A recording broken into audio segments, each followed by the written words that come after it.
ಸಂಜಯ ಉವಾಚ ಏವಮುಕ್ತ್ವಾರ್ಜುನಃ ಸಂಖ್ಯೇ ರಥೋಪಸ್ಥ ಉಪಾವಿಶತ್ ವಿಸೃಜ್ಯ ಸಶರಂ ಚಾಪಂ ಶೋಕಸಂವಿಘ್ನಮಾನಸಃ.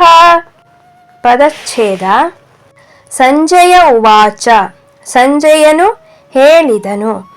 ಸಂಖ್ಯೆ ರಣಭೂಮಿಯಲ್ಲಿ, ಶೋಕ ದುಃಖದಿಂದ, ಸಂವಿಘ್ನ ಸಂಕಟಕ್ಕೊಳಗಾದ, ಮಾನಸಃ ಮನಸ್ಸುಳ್ಳವನಾದ, ಅರ್ಜುನಃ ಅರ್ಜುನನು, ಏವಂ ಈ ಪ್ರಕಾರವಾಗಿ, ಉಕ್ತ್ವಾ ಹೇಳಿ, ಸಶರಂ ಬಾಣಸಹಿತ, ಚಾಪಂ ಬಿಲ್ಲನ್ನು, ವಿಸೃಜ್ಯ ತ್ಯಾಗ ಮಾಡಿ, ರಥದ, ಉಪಸ್ಥೆ ಪೀಠದಲ್ಲಿ, ಉಪಾವಿಶತ್ ಕುಳಿತುಕೊಂಡನು.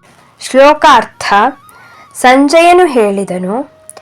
ಹೀಗೆ ರಣರಂಗದಲ್ಲಿ ಶೋಕದಿಂದ ವ್ಯಾಕುಲಗೊಂಡ ಮನಸ್ಸುಳ್ಳ ಅರ್ಜುನನು ಈ ರೀತಿಯಾಗಿ ಹೇಳಿ ತನ್ನ ಬಿಲ್ಲುಬಾಣಗಳನ್ನು ಬದಿಗಿಟ್ಟು ಹಿಂಬದಿಯಲ್ಲಿ ಕುಳಿತನು. ಓಂ ತತ್ಸದಿತಿ ಶ್ರೀಮದ್ಭಗವದ್ಗೀತಾಸು ಉಪನಿಷತ್ಸು ಬ್ರಹ್ಮವಿದ್ಯಾಯಾಂ ಯೋಗಶಾಸ್ತ್ರೇ ಶ್ರೀಕೃಷ್ಣಾರ್ಜುನ ಸಂವಾದೆ ಅರ್ಜುನವಿಷಾದಯೋಗೋ ನಾಮ ಪ್ರಥಮೋಧ್ಯಾಯಃ. ಹರಿ ಓಂ ತತ್ಸತ್. ಶ್ರೀಕೃಷ್ಣಾರ್ಪಣಮಸ್ತು.